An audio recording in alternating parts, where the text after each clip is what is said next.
listening to I Am Refocused Radio with your host, Shamaya Reed. This show is designed to inspire you to live your purpose and regain your focus. And now, here's your host, Shamaya Reed. Welcome back to I Am Refocused Radio. Once again, we are here today, and we have another special guest today. We're talking to the one and only Sue Liebel. She is the Director of State Affairs for Susan B. Anthony Pro-Life America. And with decades of experience in policy development, lobbying, and political strategy, Sue leads the effort to advance pro-life legislation and protections at the state level across the country. We have a lot of news, a lot of updates coming up right now. So I just want to cut to the chase and get her to the show because we only got 25 minutes. First and foremost, how are you doing today? I'm fine, thank you. It's great to be back on your show. Appreciate it. Yes, ma'am. There's a lot of things going on with Meldon abortion pills. There's a big story that's going on with the case with Rosalie Marquette. Mm-hmm. And there's an interesting story where she was coerced into taking a pill against her will in 2023 by her boyfriend. And that's very interesting because there is a big exchange online on Twitter with Louisiana and Gavin Newsom. He dropped the F-bomb. Right. So kind of catches up what's been going on because even Congress having a closed door meeting, what was it, like days ago, like 9 months ago, literally days ago with Marty McCary, kind of catches up on all the breaking news that's going on right now. I sure will. And it's a little complicated. Let me see if I can lay this out, just a little background. When the FDA approved the abortion drug mifepristone in the year 2000, they put a black box warning on it. They made prescribers get special training. Women have to sign it. It has a lot of complications. It has a lot more side effects and complications than a surgical abortion. But under President Obama in 2016, they weakened some of those safety and health regulations. And then under President Biden in 2021, and due to COVID, the FDA removed the requirement that a woman would have to get these drugs in person, or visit a doctor, rule out pre-existing conditions, rule out certain things, and make sure it's safe and for her. Certainly not for the baby, but for women. Because of COVID, then the FDA allowed these pills to be mailed. And that's when Pandora's box flew wide open and the pills started coming in a brown paper bag into women's mailboxes.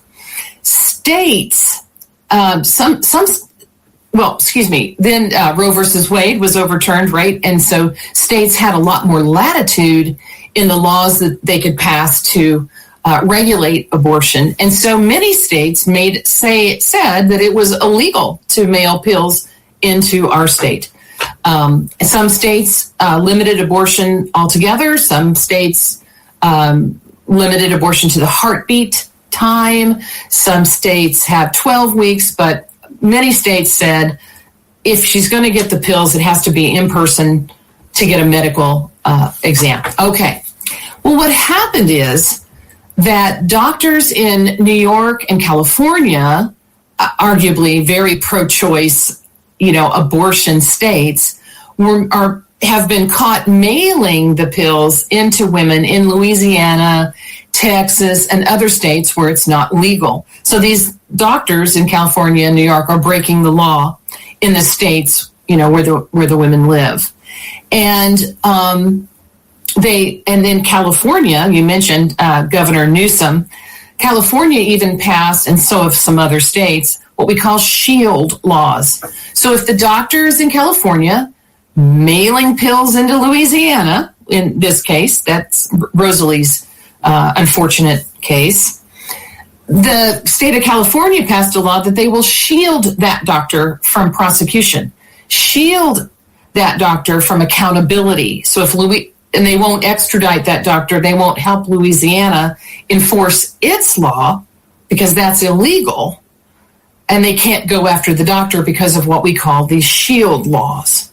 And that's exactly what Gavin Newsom was referring to when he said that bad word. And the state of Louisiana has sued the doctor in California and is trying to get justice for the woman. For Rosalie, had a terrible experience, and actually she was a victim of this newer crime that we're seeing all over the place now. It's popping up everywhere, where abusive partners, husbands, boyfriends, even sex traffickers are giving these women the pills against their will, putting it in their drink. One man in Ohio crammed him down her throat while she was sleeping. There's a new crime popping up everywhere now, unfortunately, called coercion. And so this the Biden era policy that lets them go through the mail has caused all of these unintended consequences. And the more liberal states like California, New York, and elsewhere are protecting the doctors. And that does not allow that woman to get justice. According to the FDA.gov website, the FDA, as of February 2026, says that they will continue to work on the collection of robust and timely data that is necessary for a well-controlled study with adequate statistical power. And I have that for our audience. They can see the website. Is that something that is interesting to you, or is this a different game? So during Trump's first term, the pills were not able to be mailed. It was the Biden era that allowed that. And now that Trump is back, we have been asking them, the White House and the FDA, to reinstate the former policy. COVID is over, and all kinds of problems are happening. From a study standpoint, I mentioned that those pills were approved in the year 2000. We are 26 years later. We've had 26 years of experience. And there's a lot of new data out there, peer-reviewed studies, medical journal articles and things studying the impact of these pills. And that's true in other countries. A lot of these studies are coming out of Finland and other countries. Yeah, England started a project to mail pills. They called it Pills by Post, and they stopped it.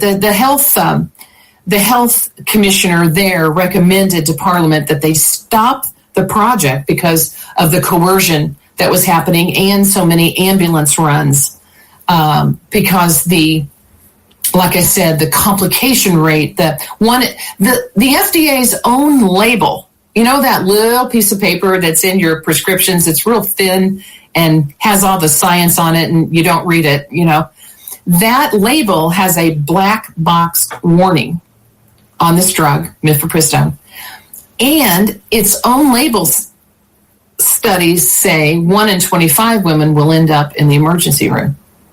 So we know by default these pills are much more dangerous than a surgical abortion, and now they're almost 65% of all abortions being done in America today are by these pills. Emergency room visits are going way up. Women get sicker faster on the drugs. Pardon me. And so when Trump was reelected and Secretary Kennedy was appointed, Dr. McCary was appointed, we've been asking them to review the science because we have so much more science today. They've been dragging their feet on that. What's happened in the meantime is that Louisiana, in this case, has sued the FDA. The state of Louisiana and Rosalie herself, on behalf of Rosalie, sued the FDA. 21 different state attorneys general have signed on and sent a brief in that case. 3 other states have a different lawsuit against the FDA. Florida and Texas both are suing doctors from out of state that have mailed them in. It's just, and more every day almost, we hear a new case, a new example of a woman that was abused, with the drugs. And so we implore the administration to stop the mail order rule. Stop allowing them to go through the mail. Take them off the market altogether. Please. So much has gone wrong here. But at least take them out of the mail while the study is going on until we know more, till the FDA updates its knowledge from 25 years of experience, because it's out there. All that science is out there. They're just way behind the times. So much, they've been dragging their feet so much so that Congress, you mentioned members of Congress had a closed door meeting. Some members of Congress are trying to see what can they do from the legislative branch, if you will. What can their role be to force the administration to put a hold on this, to look at the new science? Once again, listen on Refocus Radio and watching us online, talking to our guest today, Sue Lebo. She is the Director of State Affairs for Susan B. Anthony Pro-Life America. You go to their website, sbaprolife.org. I want to show on the screen the tweet from Newsom, because this is interesting. Let me get the right one. Here we go.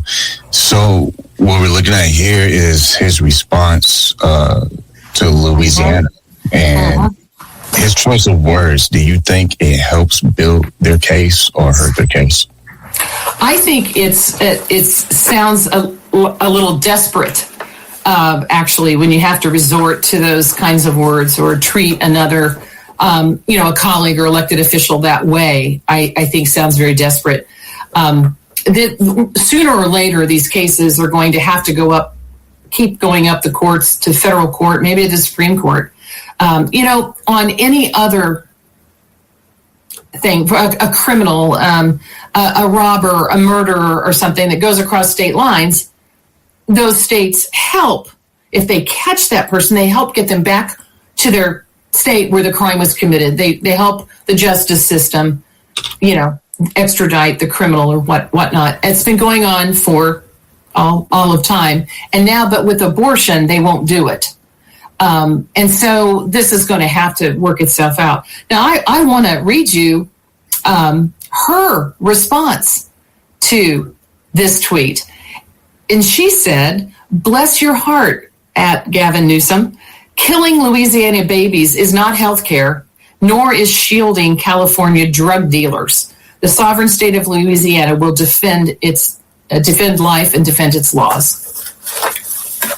So it's really becoming, on this issue, lawlessness and a total disrespect for other states. The Supreme, when Roe versus Wade was overturned, the Dobbs decision said back to the states can decide. These states have decided, Louisiana has decided, but California and New York and these other blue states that have the shield laws don't respect the rule of law in those other states. Now, I would like to add one more thing. It's not just back to the states. That case did not exactly say that. As you can see, there's a federal role. Still, the FDA decisions are federal. Remember the one big beautiful bill that defunded Medicaid dollars for abortion?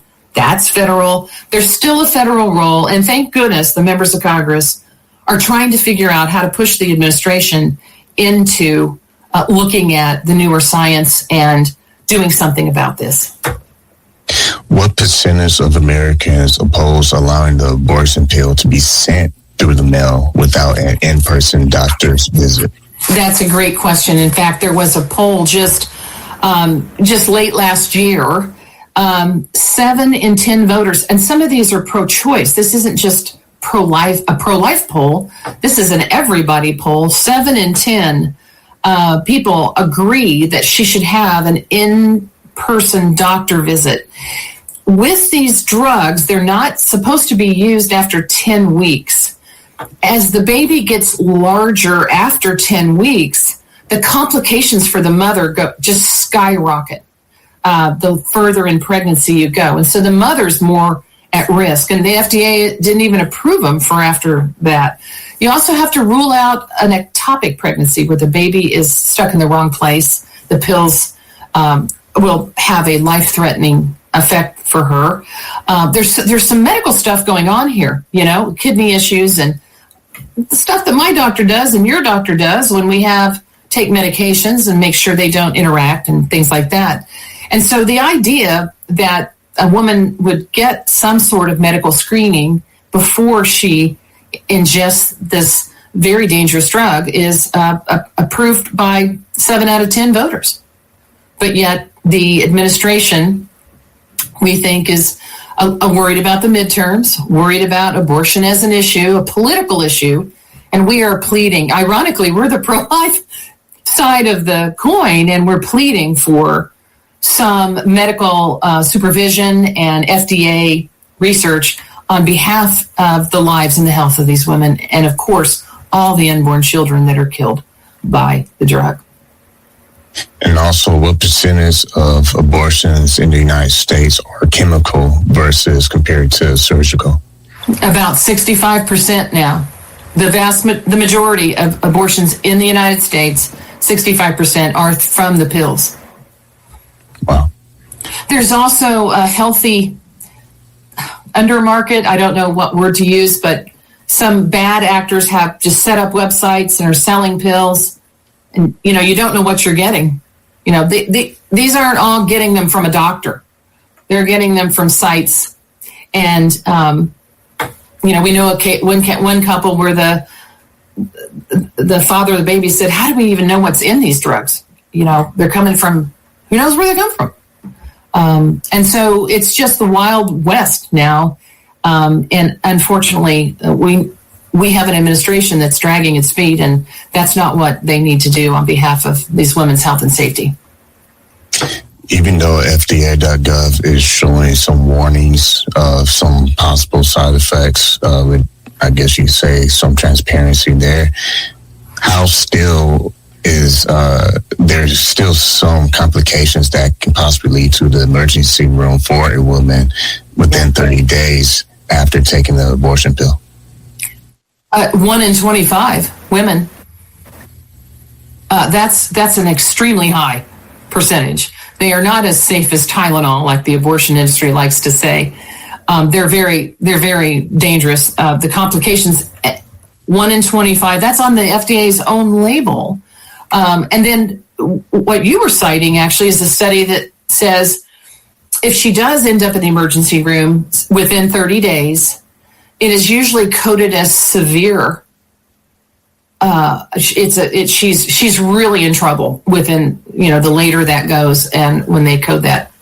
And so that's what's telling the tale are the complications in the emergency room reporting. We're calling this a public health crisis now. This has really gone on and with so many unintended consequences, so many complications that women are getting hurt. Of course, all of the babies are dying, but hospitals are seeing it's telling the tale. How robust do you believe that the FDA.gov is really involved with collecting data? Because it seems that the data is partial, or am I wrong? No, you are not wrong, actually. In America, collecting abortion data used to be, like if she goes into shock or septic or something, but it's always been, unfortunately, voluntary. So some states don't collect any data at all. Many states do.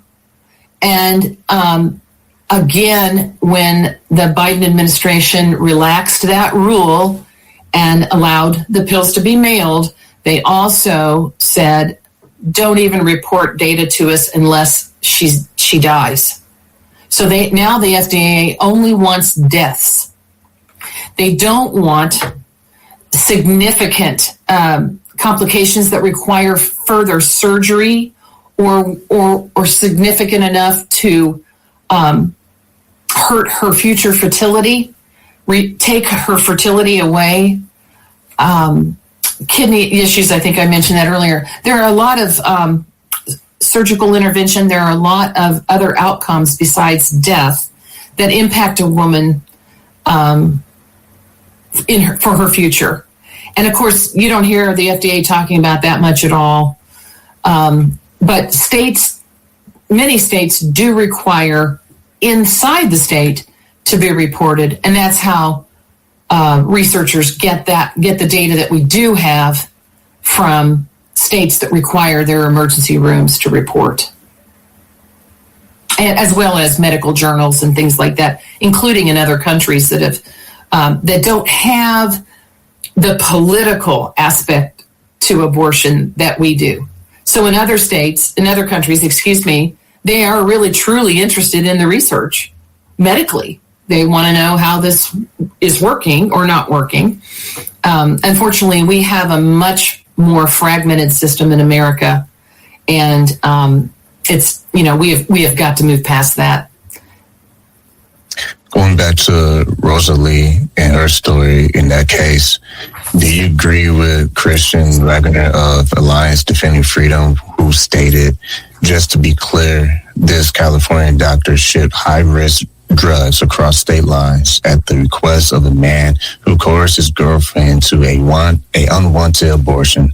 I miss the days when governors knew drug trafficking isn't healthcare and the F-bomb isn't dialogue.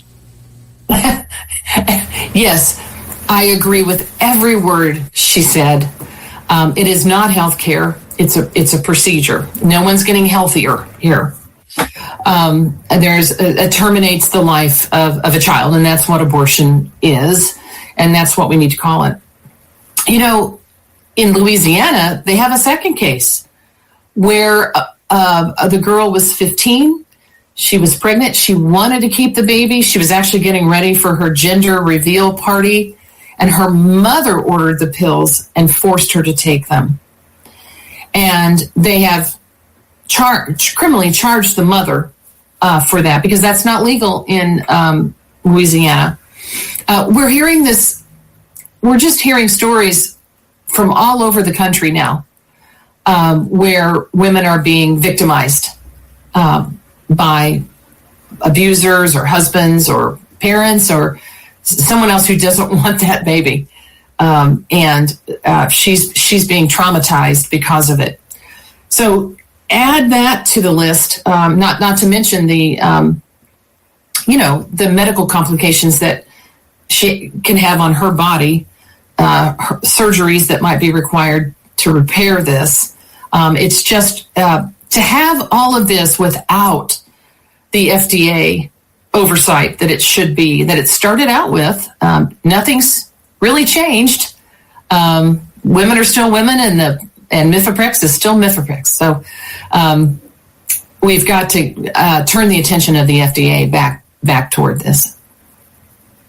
Is it possible that there is now a loophole for people to misuse mailing abortion pills and forcing certain women to carry this through that feel like they actually want a different choice? Absolutely. In fact, the Charlotte Lozier Institute has done a study of over 1,000 women who said that about 60% of them said that they felt coerced to abort. This is nothing new now. Sometimes the parents don't want that baby in the home, or sometimes the boyfriend doesn't want it, or whatever. Someone's pressuring her not to have the baby. But if one person had come alongside her and said, you know what, we got this. You can do it.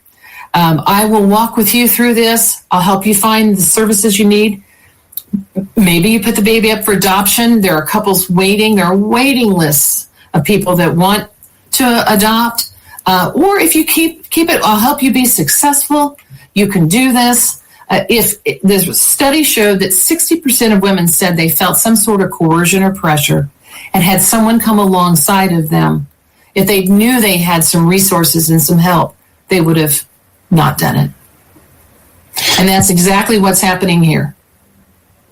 Once again, listen, I'll be focused already watching us online, talking to our guest today, Sue Liebel. Go to their website. It's simple. It's sbaprolife.org, and that's sbaprolife.org. In the last couple minutes we got left, what will you say for those who are tuning in and they feel like, man, we keep playing ping pong with this topic where everyone's emotionally high off of their opinion? What will you say for some common sense? Yeah, thank you. I would like to say first of all, this is not an easy topic to talk about, to listen to. It's emotionally charged. I would hope that no matter what side of the fence people are on, everyone would agree that women should not be victimized, and that whatever happens, they should have the same safeguards should apply to the abortion industry that apply in our modern medical marketplace when you and I go to the doctor. In fact, in some of those states where the ballot question, that the people vote on it, and it gets in the constitution of that state, the legislature then goes ahead and just starts to remove all of the safeguards. The abortion industry lobbies to not have to play by the rules, and it's just not right, and it's not safe for women. I also want to let people know that there's a special website called abortiondrugfacts.org. Abortiondrugfacts.org. And some of the studies and the research that I was talking about today are all on that website. And so, don't take my word for it. Go do some research. Look into it, study it, find out if this is correct. And by all means, whatever side of the issue we're on, let's all come alongside a woman who finds herself in need of help and support and resources. And let's get in our communities and support women to be successful in raising their families. And let's exchange a more calm dialogue. And with that being said, we are talking to our guest, Sue Liebel, the Director of State Affairs for Susan B. Anthony Pro-Life America. Go to the website. It's sbaprolife.org, sbaprolife.org. Like always, Sue, thank you for your time. Thank you so much for having me.